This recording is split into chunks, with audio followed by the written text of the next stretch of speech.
Purple Daily is daily Vikings entertainment. We just want the Vikings to win a Super Bowl before we die. I will ride with this group. Seriously, man. Please. And away we go. Okay, we can confirm our guy, Declan Goff, is a married man. The wedding did happen. If you missed the post-game show on social media, you can go check out at Phil Mackey on Twitter or Instagram. The Evening Judd all clean-shaven and wearing his first suit in 8 years. I rented it. Did you give it back? Did you send it back? I had to return it yesterday. In fact, I got a note. yesterday.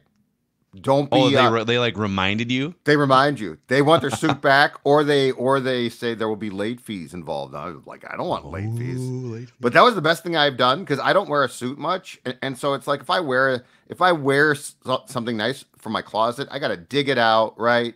Like I got to go through it all. I don't wear it much, so it's not like a secondhand. I rented a suit, everything. I picked it up, I put it on, like it was literally like I was in a movie. And you said it was like under $200. It was like it was $135, I think, because I didn't get the. I mean, you could go, the cummerbund thing, right? You should have wore a cummerbund. It was $10 extra for like the pocket hanky. I'm like, I don't need any of that. Just give me the suit. Throw a sock in there. Yeah, throw a Vikings flag in there. And I got socks and shoes. It's great. I got everything. Yeah. It was fantastic. So we can confirm our guy Dex is he's mini mooning right now. Yep. He's happy. It was a great festivity. You can watch the post-game Evening Judd recap video in which his lovely bride makes an appearance and some other family members. So we will do the Write That Down accountability session. He's going to be gone for most of the week. So we're probably going to wait until he's back next week to do the full wedding accountability session from Write That Down, the Mackey and Judd Write That Down, just for the audience. But there was... Let's just say Brother Liam put up a protest on the he's not going to win on the crying thing. And I don't know, man. He's not going to win that protest. I have a feeling that Dex's bride Kelsey hit on at least a few things. For sure, she hit on at least two that I saw. I think she did good. Again, proving the far greater sex, much smarter. Yeah, not much even smarter. Like we're spitballing, and she comes in with fastballs, and they're all strikes. Yeah.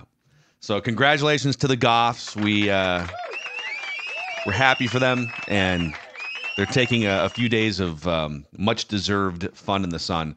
So we're going to get to the news from last night. Jordan Addison arrested, suspected DUI. We'll get to that. We have thoughts on that.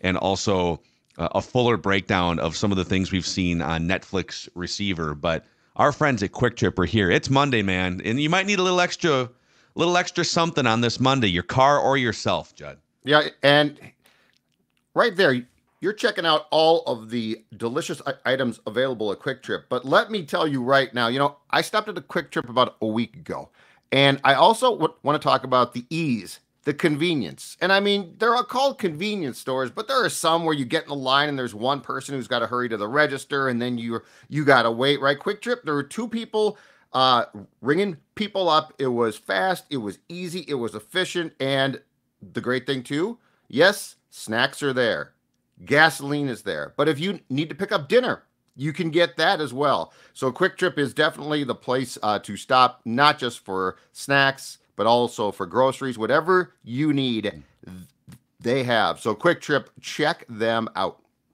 So I'm just going to read this from Kevin Seifert, ESPN.com, Vikings beat writer. Minnesota Vikings wide receiver Jordan Addison was arrested Friday near LAX, Los Angeles International Airport, on suspicion of driving under the influence, the California Highway Patrol said Sunday night. According to a police report reviewed by ESPN, a West Los Angeles officer found a white Rolls-Royce blocking a lane of I-105 westbound. The driver, later identified as Jordan Addison, was asleep behind the wheel of his Rolls-Royce, according to the report. A DUI investigation led to Addison's arrest at 11:36 p.m. Pacific time. He was actually released from custody 2 hours later at 1:36 a.m., assuming that somebody came and picked him up or something. Right. Police have not made public Addison's blood alcohol content, but they were suspicious enough because, he was sleeping in his Rolls Royce on the freeway. Yeah, that they figured they should probably bring him in. Quote from the Vikings, "We are aware of Jordan Addison's arrest this past Friday and are currently gathering more information regarding the incident." End quote. Your thoughts? I have lots of thoughts, but first of all, to be fair, it's an ongoing investigation. So he's not been charged yet. So we should make that distinction clear, because sometimes I think we incriminate people when things come out, we don't know. But the fact that the story reads as if he was in his car asleep in a lane, so it doesn't even sound like he got to the shoulder of the road. It sounds like he was blocking a lane, which is, beyond dangerous. And I almost don't care if you're drunk or not. Unless you have a medical emergency, you got to get out of the road, because this is freeway type speeds, I'm sure. But let's just go to the obvious talking point. What, a week and a half ago, 2 weeks before this, Kyrie Jackson, who, by the way, was not driving and might have been in a car where everybody was sober, but he and his two friends were killed by what was a suspected drunk driver who knocked their car essentially off the road. Addison last year was ticketed and fined for going 140 miles per hour on 94, if I'm not mistaken, in a 55 mile per hour zone. At that time, he talked about, and he was, to be clear here, he was not drunk. He was not arrested for, he was arrested or apprehended for careless driving. He was not drinking. As far as we know, he was certainly not charged with that. But still, he went through the motions of all the quotes saying, this is dangerous. I shouldn't have done that. I'm going to reevaluate. Did we ever find out it was his dog okay? Did we ever find that out? I told you, I sniffed around and was told he was going east. I was told he lives in the western side. Oh, he was trying to find an exit to turn around to go back home to check on his dog. At 140 miles per hour. Yeah. I just want to make sure the dog's okay. The dog, I hope the dog is fine. Dog is fine. But the dog, unfortunately, I hate to say this because I love dogs. We all love dogs. The show loves dogs. No dog is worth endangering your own life or the lives of people by driving like that. But anyway, so a year after, now we have this.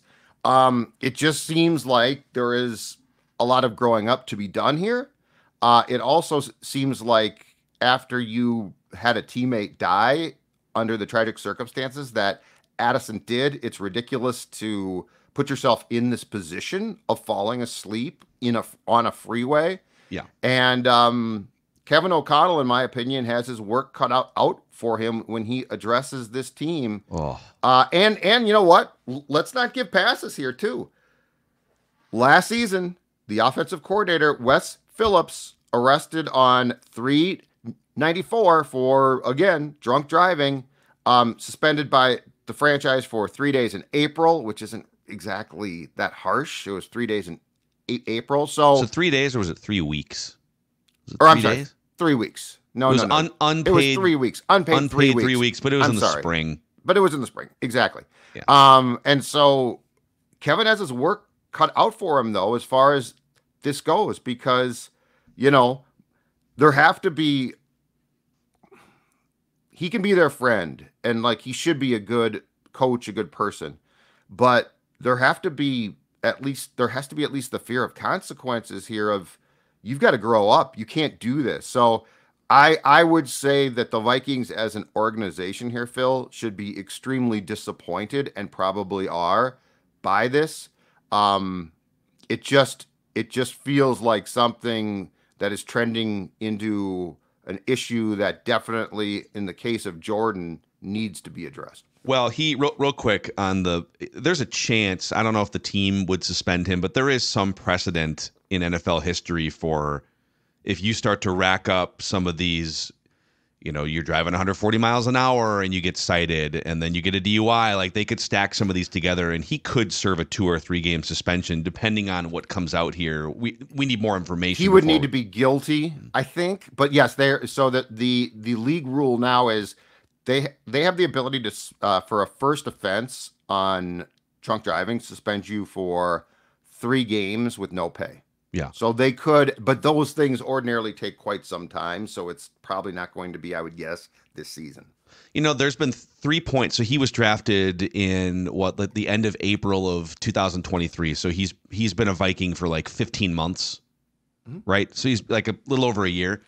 So in those 15 months, there's been 3 points where I have sort of like every single one of these 3 points, my red flag judgment, my lack of judgment red flag has gone up. The first one was the Vikings put out the clip on their YouTube channel and social media the night that he was drafted, and it was either Kevin O'Connell or Kwesi Adofo-Mensah was on the phone. Hey, Jordan Addison, you are our first-round draft pick. Welcome to the Minnesota Vikings, kind of a thing.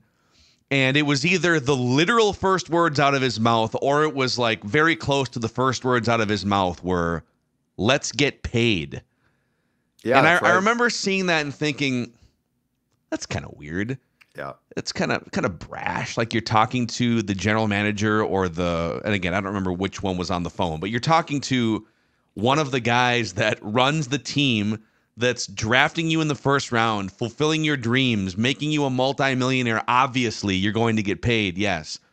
And instead of, I'm ready to get to work, coach, or can't wait to get my hands on the playbook, oh my gosh, I'm so grateful, thank you. It was like the thing that stood out was, let's get paid. Yeah. And so I remember thinking, that was kind of weird. I don't know. Maybe he's just really immature and whatever. Like, people say weird things when they're nervous or whatever. And then he gets hit for 140 miles an hour. You already laid that out. And I've always been skeptical about the dog thing. The dog ate my homework sort of excuse. Well, especially if you're going the wrong way. I'm sorry. Right.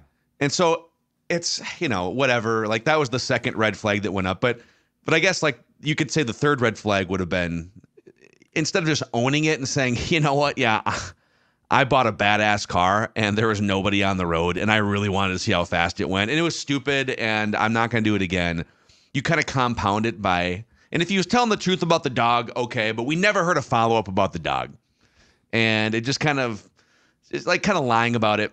So that was the second time my red flag went up. And then this happens, and you already laid out, a week after your teammate is killed in a high-speed car accident, Yep. maybe involving alcohol, for sure involving high speeds. Yep. You can't wait a week or two before you do something reckless on the road. You can't learn a lesson based on what happened to you last year, what happened to your teammate. So the other thing here too is, and again, like it's not just Jordan Addison, it's a lot of different athletes, but I will never understand the gap in logic when it comes to, and judgment, $14 million contract, $7 million signing bonus, and you can't call the Vikings to get a driver, which, by the way, every team in the NFL, regardless if you're in Minneapolis or Los Angeles, you make a phone call to the I Need a Ride hotline in the NFL, and they will handle it for you. Yeah. You might have to wait like 30 minutes or something. And they're not going to send a 1998 Honda Civic with a broken spoiler. Like, they will send you a very nice black SUV. You can't pay $120 in LA for an Uber Black. Like a week after your teammate dies in a car accident. Yep. And on one hand, we're dealing with a 22, 23-year-old, really immature kid. And I don't want to hammer him mercilessly because people just aren't fully formed when they're in their early 20s. But we've seen a lot of evidence that you can put Jordan Addison in the very questionable judgment bin off to the left here. And quite frankly, because we're going to get into a Justin Jefferson receiver discussion, it makes me appreciate Justin Jefferson even more that after 4 years, going into his fifth year, nothing like this ever pops up with that guy. He's just like sitting at home playing video games and talking to his family and like once in a while put some like expensive jewelry on, But in watching the Netflix documentary Receiver, I will say this. It's easier to understand Justin's maturity by seeing his parents. Like you can tell his mom would kick his ass. Yeah. Like she would kick his ass six ways to Sunday. So it's like I give a lot of credit because that seems to be an incredibly tight family. And it's impressive to watch his parents, not because it doesn't feel like they hover too. It feels like they're there. He likes them there. He has his freedom, But I think if he got in trouble, I think mom and dad would very much step in still. Yeah. Which is a great fear to have. That's Yeah. awesome. Good for them. And that's good infrastructure for him. And I don't know enough Absolutely. about Jordan I don't Addison's either. background necessarily. I can say this, maybe this is a hot take. In part of this, what I'm about to say is because you just gave Justin Jefferson a massive contract. But like, take that away for a second. If you ask me right now, hey, if you had to make a decision going into this next season, which you don't for 2 more years, would you give Jordan Addison the bag? Is he a trustworthy enough, reliable enough player? yeah. Is he going to stay on the field and not This do is not a something hot take. stupid? This is not a Would hot you take. give him the bag as a wide receiver? And I would say unequivocally no right now. Now, he has like 2 more years to sort of calm things down, mature, and prove himself. And obviously having another wide receiver making $35 million kind of negates paying another one anyways. But like right now, he is not trustworthy. He lacks incredible lack of judgment. And I don't know, man, like the insensitivity too of not being able to just take a step back a week after your teammate died and think to yourself, maybe I should just lay low and get rides and not risk anything. And if the report is correct and his car on the way to LAX was in a lane, he is fortunate he didn't die. Yeah. Like if you get high speed, bang, and this is Los Angeles, okay? So this is not beyond the, oh no, come on, it was late at night or something. I don't care. Like if you think about the end result, if his car was sitting in an active lane, I mean, there's times where if you are going 65 or hell there 80, you can't stop. Yeah. So yeah. So I'm with sort you, of though. internally torn between he deserves major criticism. He deserves to be held accountable and hammered. He also deserves some redemption and deserves a chance to he needs to grow up, make though, it right. But yeah, because 100%. he's going to be an important part of this team, and guys like that set the culture. Dude, Kevin O'Connell, we saw that glimpse on the second episode of Receiver. Yep. They played the audio of the footage, how pissed he was after they fumbled away that Philadelphia game. Yep. And how, because we were always wondering, is Kevin just kind of, does he coddle players too much? Is he too much of a player's coach? Because the Vikings aren't going to put out the post-game loss footage from the locker room. We don't really get to see. Which they should, by the way, now. Netflix did, yeah. Netflix I'd like to did. see that. Vikings, I'd like to see your coach pissed off more often. It was good stuff. And he was dropping F-bombs, lighting into them for fumbling. Yeah. And I would love to be a fly on the wall for whatever this conversation is going to be between Kevin O'Connell and Jordan Addison. But holy Absolutely. cow. But this is where the Phillips thing is a problem too, because it's like if you're O'Connell and you are chastising, justifiably a player, I think the players think, well, hold on a second, your assistant coach got the same thing, got busted. I'm not justifying any of it. I'm just saying that's a bit of a conundrum when somebody who has authority like Wes does also gets in trouble or has a Dewey. And then it's like, okay, well, he did too. And that's sort of how things work. So, yeah. It feels like, Phil, it's shaping up to be a really interesting season as far as like a guy is dead. A guy just got a star player just got arrested. This is going to be a test just from an off the football field thing. Lot to handle. The vibes are on the Score North Twin Show, which you can find, by the way. We'll do our State of the Twins I got some vibes. episode today. Apple, Spotify, and the brand new Score North Twin Show YouTube channel, too. But we do our vibe check every Monday. Twins vibes are blank. If we were to do that here with the Vikings right now, Vikings vibes are blank heading into training camp in a week. I don't know what the word is exactly, but it's not. It certainly doesn't feel like they're walking in with clear eyes and right, fresh minds ready to just play football. There's unsettled. just a lot of things. Yeah, unsettled. They're not settled. Yeah. So I know we can transition here and talk about some of your receiver takeaways, but it does make me appreciate Justin Jefferson more. That you can give that guy a bunch of money and he's just going to be sitting in his $400,000 townhouse watching TV with his personal chef apparently and putting on some jewelry. I don't know. He doesn't pop up like this as an immature bozo. Right. So Jordan Addison, immature bozo. got to grow up, dude. Bozo's a great word. Yeah. Before we get into some of your observations from completing the Netflix Receiver documentary or docuseries, our friends at Finch Home Solutions are here to help you, whether it's hot tub or electrical things in your home, you name it.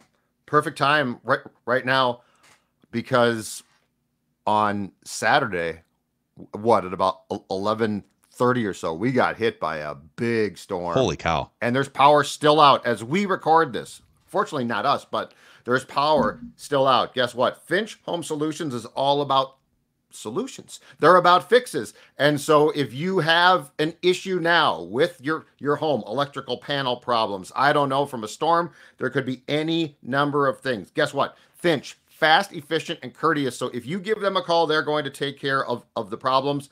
Right now, Purple Daily customers get free dispatch fees with a purchase for repairs. $250 off it right now if you have your electrical panel worked on, replaced. So Finch Home Solutions, the perfect people to call right now for any electrical problems, including those caused by the big storm on Saturday. 612-357-2604. FinchHomeSolutions.com. FinchHomeSolutions.com. They will get out to your house and they will fix the problems and get everything back to where you want it. So, we had a great time at the wedding the other night. Beautiful venue. It was a snappy ceremony to get right to the fun stuff. It was great. The whole thing was amazing. Incredible. But yeah, the next morning, I always feel a little bit like, okay, could use a little boost. Had a couple adult beverages. I'll tell you what, AG1, I'm showing you guys a travel pack right here. AG1 has been just a great boost for me over the past 7, almost 8 years since I discovered AG1. 97% of people in a research study felt more energy after 30 days of drinking AG1, and 91% noticed that they need less coffee after 60 days drinking AG1. One scoop. What's that look again? At you. Yeah, instead of drinking 472 cups of coffee, maybe you could AG1 might mix knock it in. that down. So yeah, each scoop of AG1, or in this case, a travel pack, which I'm mostly doing travel packs these days, each scoop contains whole food sourced ingredients that support gut health, focus, immune health, and more. If you want to take ownership of your health, it starts with AG1. Try AG1 and get a free 1-year supply of vitamin D3, K2, and 5 free AG1 travel packs with your first purchase. Go to drinkag1.com/purple daily. That's drinkag1.com/purple daily. These little packets, great. Just throw them in the backpack, throw them in your Looks very easy. traveling suitcase, whatever it is. So, okay, give us a few things now that you've completed, and I'm through all but the last 2 episodes. Okay. So I'm okay spoiling some things here if need be. But Okay. Wide Receiver on Netflix. So let's start on, we talked about, I think it was last Thursday, episodes 1 and 2. And Jefferson wasn't in episode 1, but he and Davante Adams of the Raiders, basically, I believe, were all of episode 2. So if you want that stuff, go back and watch PD from Thursday. I'm going to start you with episode 3 and beyond. The first thing that stuck out to me, and I'll probably skip around a little bit here as far as the episodes go, because the Jefferson stuff was sort of hit and miss. But the first thing that stuck out to me, and I think it was the 3rd episode, was Jefferson injuring his hamstring against the Chiefs. And not that it surprised me, but they peeled back the curtain a bit. And so like originally they said this is an 8 to 10 week injury. And Jefferson at one point in time, and I don't know if, I think they just synced this up. He's in his car driving, and they're playing basically a couple of clips of commentators, not us, unfortunately, saying that, he might be done. He might not come back. This team at the time is struggling. They're not playing well. There's probably playoff hopes are dead, which was not true.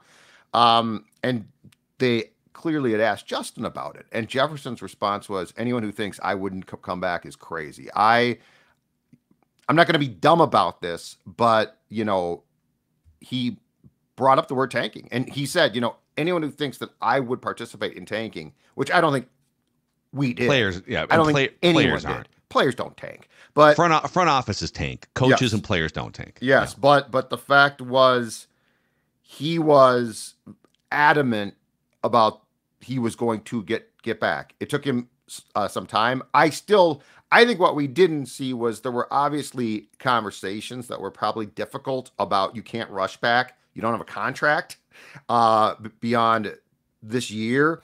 And so I think there were some smart decisions made, but it also showed you his fire and desire, or I guess affirmed it, to play, to get back, and that it was never as much of a threat as I think we all thought, that if the Vikings season didn't improve, he might not come back. You know, there was, not to jump ahead and spoil, but I will do some compare contrast here.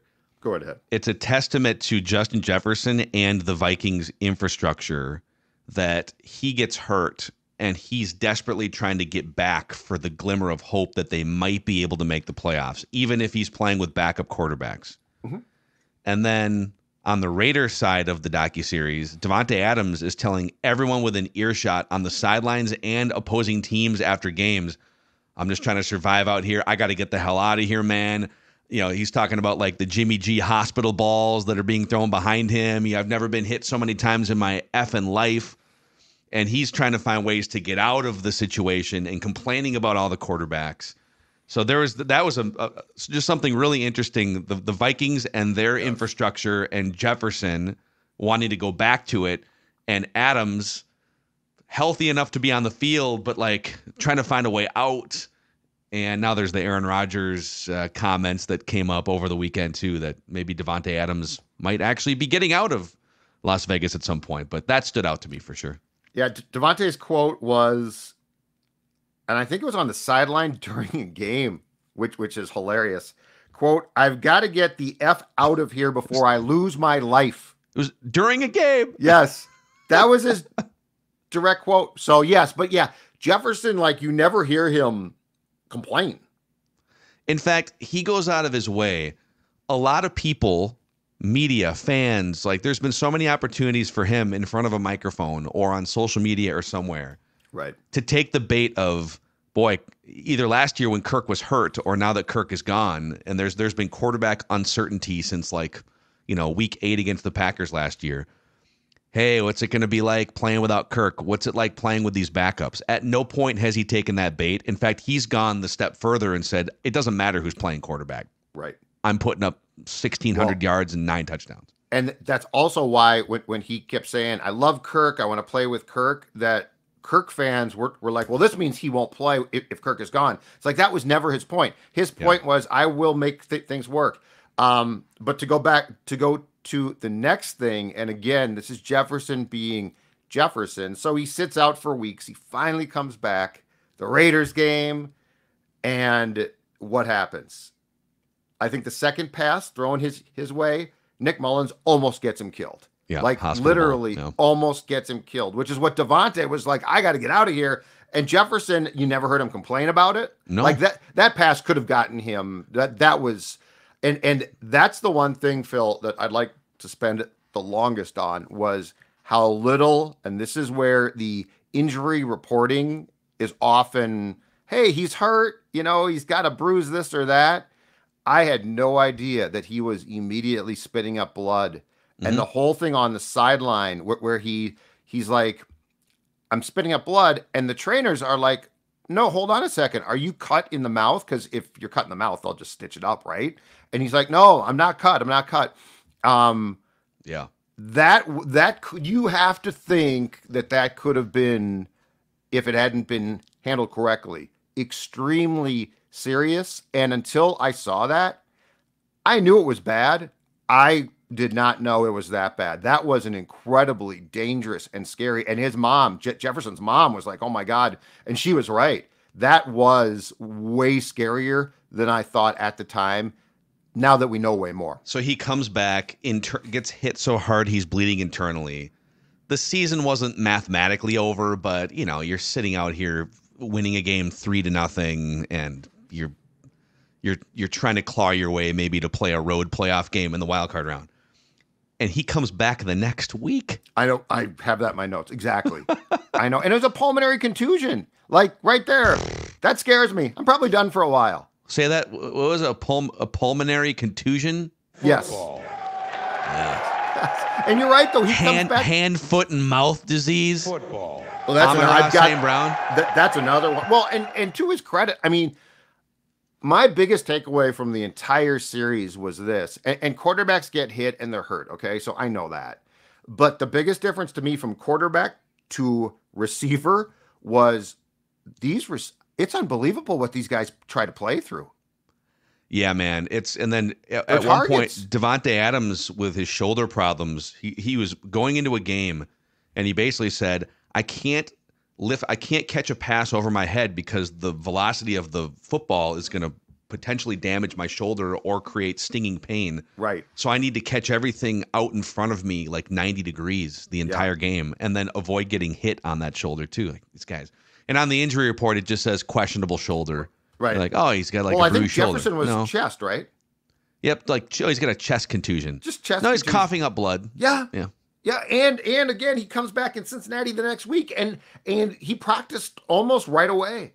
Like it is crazy. It is crazy. Football players are crazy. That documentary helped really boil it down, though, into just how nuts it is. There was so when Amon-Ra St. Brown had the hand, foot, and mouth situation so he had the hand, foot, and mouth, and then he also had oblique torn off the bone. Yep. He missed one game all year. Yeah. 1,500 yards, 10 touchdowns. But he's got the hand, foot, and mouth. He's got the mask on so people can't see. He has open sores on his feet, his hands. He said his hands, it feels like he's literally walking on nails when he's out on the field. And his hands are all, because the sweat is like opening up the blisters and stuff. But his teammates didn't even know. Or his girlfriend. Well, he's on the sideline just like, and one of his teammates is like, you okay, man? He's like, no. He starts explaining it, and the teammate's like, what? I do have a question about that. That disease is very contagious. Transferable? Yeah. Transferable, right? It was sort of weird. We never got something from the Lions saying, we don't want you to spread this through the entire locker room, for instance. Yeah, like did no one else? They must have deemed it like past the point of being contagious or something. Maybe. But he was wearing a mask. He said his face was so marked up. Yeah. With the pox or whatever, he was indoors wearing a mask and still had a good game. Football. I mean, these guys are nuts. When Jefferson was out, it was not surprising, but very impressive to see how much he tried to help the receivers and Addison in particular. Addison, yep. And I'm not just saying being encouraging. He was in his ear. And that's something that I would think from a guy like Jefferson is an invaluable teammate captain sort of thing, that he is, he's frustrated, he's out, but yet, and this is the difference between, I think, him and some guys, he found a positive outlet for how to try to help in his mind. Mm-hmm. That's, that's like, well, of course he did. He should, well, okay, we can all say that.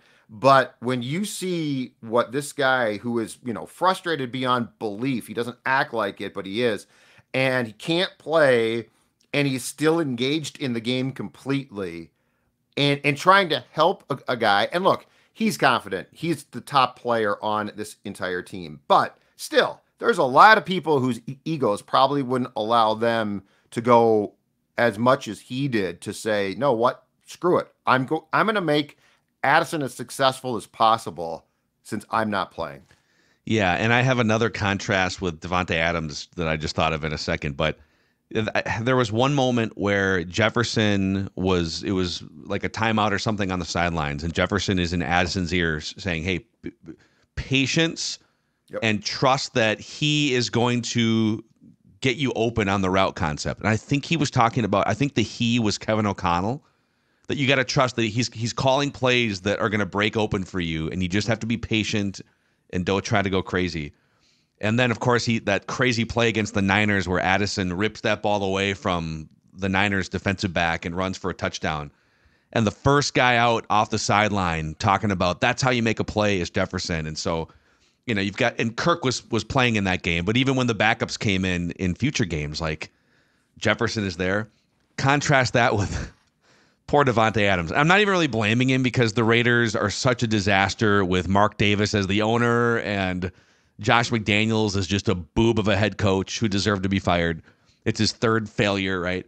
But there's one point where Garoppolo gets hurt, and so Hoyer comes in, and Hoyer throws a ball over Davante Adams' head in the red zone, and Davante Adams comes back to the sidelines just pissed, and they cut to the footage of him explaining, I have the third most red zone touchdowns in NFL history. What are we doing here? Like, we could give me some targets, and he's just bitching. And he sits down, he throws his helmet, sits on the bench, and then they show Hoyer coming over, trying to talk him off the ledge. Hey, man, we got to get the 3 points there. It was either 3 points or incomplete. Right. And Davante Adams is like, it's not your fault, man. It's not you. It's not you. Basically saying, like, it's not your fault. You're a crappy quarterback. Right. This whole organization is a disaster. But, like, the backup quarterback is trying to calm down the high-maintenance wide receiver. Right. Jefferson doesn't, to this point, Jefferson has not needed that. Diggs did a little bit toward the end. Most of those guys do. You know, Moss and Carter needed it throughout the 90s and 2000s. Like, Jefferson is this force of positive energy, whether they have a backup quarterback or whatever the record is, to this point. Right. This year will be very intriguing. If Darnold is good but not great, if he is just sort of meh, it'll be interesting to see over the course of an entire season, potentially, how Jefferson digests that. Like, this will be a test. But yeah, he's one of the few receivers who, at least for now, doesn't play the I'm helpless role because if my quarterback's not good, I'm screwed. The Davante thing, and look, Davante is outstanding. So I'm not comparing the players, but I'm comparing the predicaments and what feels like the attitudes. Sort of feels like when Greg Jennings came here from Green Bay, and he wouldn't say Aaron's name, he called him 12, and he acted like, well, this is going to be the same for me, right? And then he gets like Christian Ponder, and it's obviously not the same. Davante, it feels the same way. I also think Davante is bitter because, and this might not have been a good reason to do it, I think he signed with the Raiders because of Carr's presence, his college teammate, which is a ridiculous reason, by the way, to ask for a trade. Yeah, I agree. But then he gets Garoppolo, who he clearly didn't like much. So, but yeah, Davante, it feels much more of the receiver victim role. Jefferson to date is sort of like, screw it, let's make things work. So we'll see. Yeah. The last thing on my Jefferson notes, and I think this is in one of the last. I think this might be in episode 7. Because 8 is essentially on the Super Bowl. And I think the Vikings posted some of this on their own social as well. The exit meeting with Kevin O'Connell and Justin. And O'Connell's message basically of how important Justin is, not just to the team offensively, but how important his presence is. And you can see that the whole contract thing, it puts it into context a little bit. They were going to pay Jefferson what it took because O'Connell basically right now has built this team in large part around Jefferson. Mm-hmm. And he's just talking about how I need you. And Jefferson's like, I'm there, good sport about it. But it was interesting to watch. And that I think that was the exit. And then they also had a brief follow-up on when Justin signed. And I don't know if they didn't show this or it just didn't take place. There's never a moment involving Jefferson in those episodes where you felt like there was any divisiveness about the contract. Yeah. Aside from Jefferson saying to O'Connell in training camp last year or while stretching something about what I would buy if I have my contract, and he was talking about jewelry. There was never a moment where it felt like there was a crack in the relationship. It never got weird publicly. There was never any mudslinging back and forth. And we've seen it with Adrian Peterson back in the day and his agent like going out publicly. There's been other public things with contracts. But yeah, this one, Stephon Diggs was maybe less about contract, but he gets mad at the organization and skips practice for a day. Like it's all of it was kept very clean, very much in-house, even though it was probably a complicated, sometimes messy, and maybe even tumultuous between Justin's reps and Kwesi, but it just never spilled over. And now he's locked up as the highest paid non-quarterback in the NFL. Since we're going to some non-Jefferson ones here real quick, I want to throw at you After we say hello to Federated Mutual Insurance Company, if you're a business owner out there, and we appreciate all of the business owners, we hear from business owners that consume this show. Maybe you've got it on in the background at your office, whatever. We appreciate you guys. So you want to make sure that you have that great offensive line, that great support system as a business owner, and that's what Federated provides. They'll bring you a customizable lineup of industry-specific coverages and risk management services to help you continue your winning streak as a business owner. At Federated, it's our business to protect yours, and you can find out more at federatedinsurance.com. The 49ers, man, they just keep pushing the rock up the hill year after year, and it keeps falling back down on them. And then they start over again in training camp, and George Kittle gets another year older, and Christian McCaffrey gets another year older. They still have on paper one of the top 3 teams in the NFL this year. They did lose a couple pieces. They had some contract things there with Ayuk, and that still lingers. But my question off the Niners and watching just the grind and the beating that these guys take and going deep in the playoffs and coming up short again, they've either gone to the Super Bowl or the conference title game in 4 of the last 5 years and lost.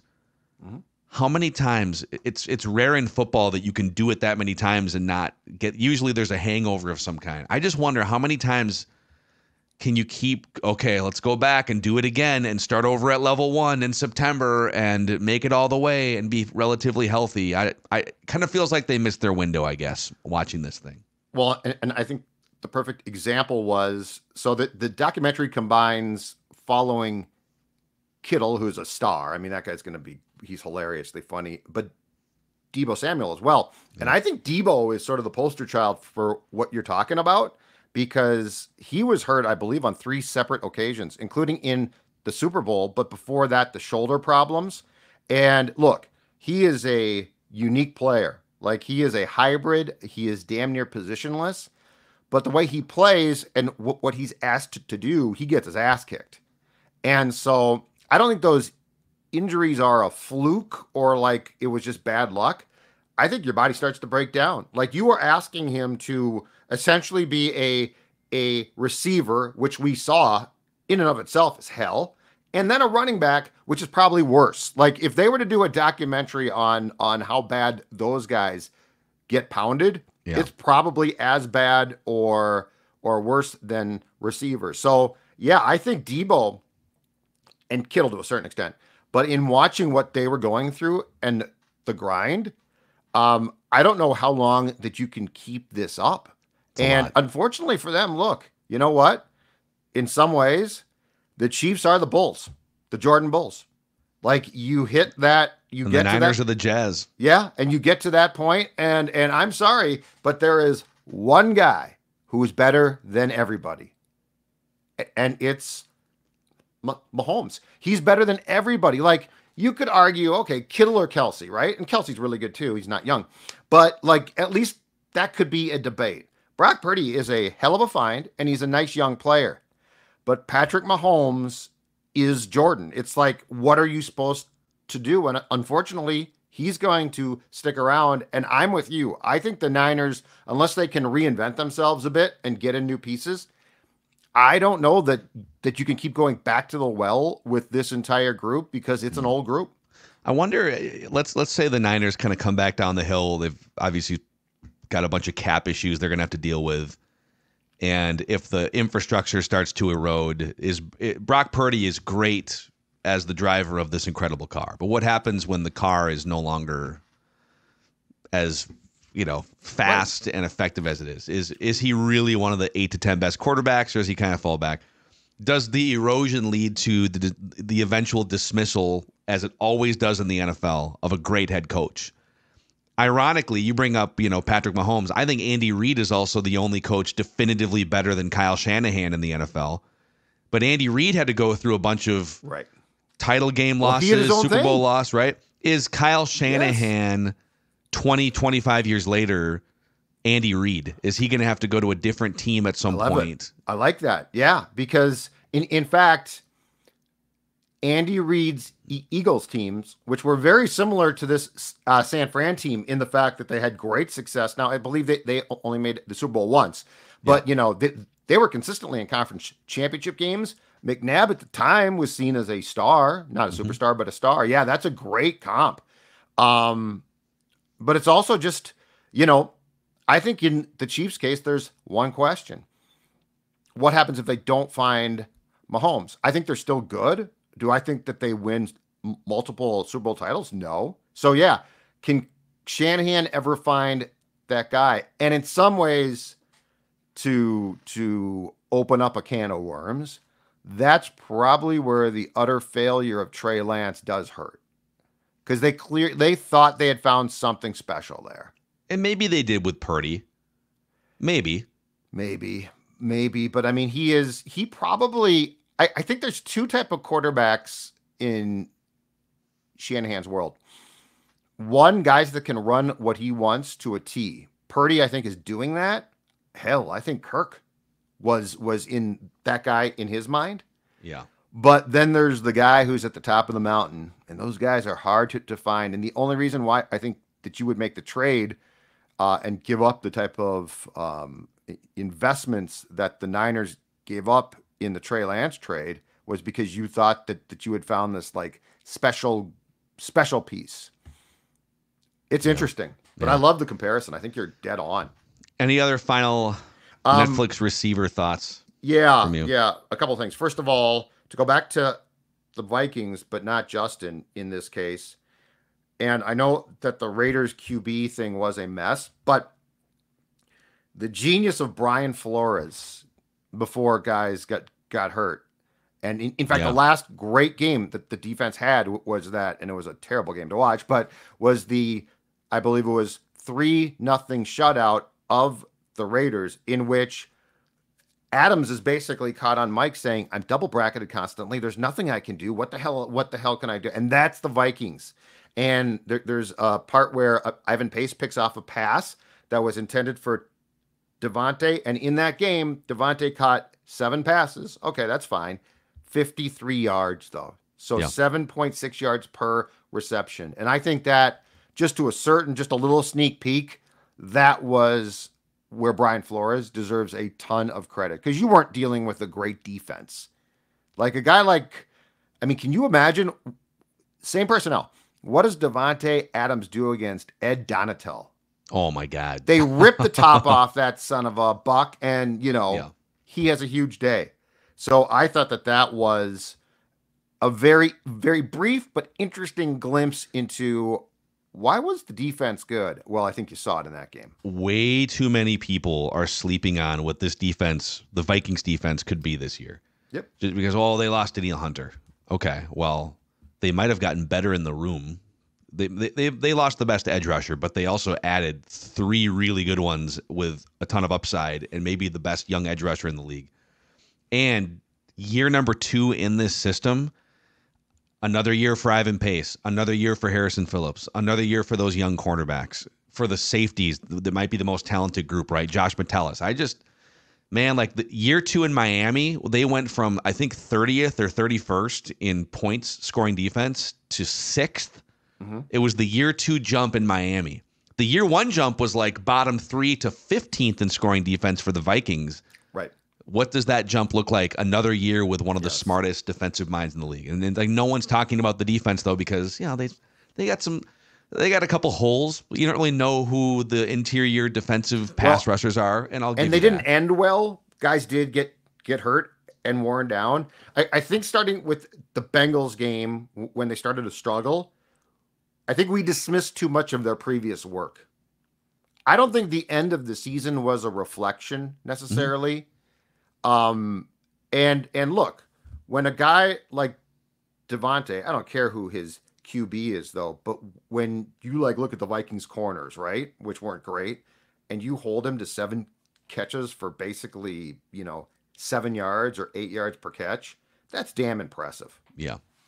So, is that it? Is that the end of the? That's it. That's end of the notebook there. That's the end of my binging. It is intriguing though. It's a great show. It's a great idea. It's a great idea. I do think though that Gronk Gronk had better get out and do as much as he can, like from a media standpoint, because when Kittle quits, it's over for Gronk. George Kittle is a smarter Gronk. He's not a genius, but like Gronk is like vacant. Gronk is he's savvier too. Like he knows exactly what he's doing. He's got comedic timing. See, yep. Gronk doesn't have it. Gronk's just kind of a frat boy, and he's fun when you put him in the right spots. Right. George Kittle has comedic timing. George Kittle, he's a different level of personality. I like your point. You know what? George Kittle, how can I put this without being too hyperbolistic? George Kittle could not end but minimize McAfee in a huge way. I'm telling you. And he's an actual football player. Like McAfee was a punter. Not that matters now. McAfee is wildly successful. And McAfee's great, but he's more. But I mean, Kittle has this weird likability factor that you're like, I really like that guy. That guy's great. But yeah, he'll do whatever he wants. Yep, he's great. So all right, there it is. That's the breakdown. And also, come on, Jordan Addison. Yeah, kids, if you're an NFL player that has a $7 million signing bonus, there are no excuses. Uber Black, call a friend, call the Vikings. I need a ride hotline. Just get a limo, dude. Dude, that's just you can afford it. Millions. I'd get a limo. Screw Uber. Just a limo and a driver everywhere. Even if you're just going to Trader Joe's. In LA? Yes. In Los Angeles? Dude. I would be, if I made millions, I'm limo all the time. And you get people to ride with you. It can be great. Take the party with you. So this is Purple Daily Vikings Entertainment. We just want the Vikings to win a Super Bowl before we die. Congrats, Dex.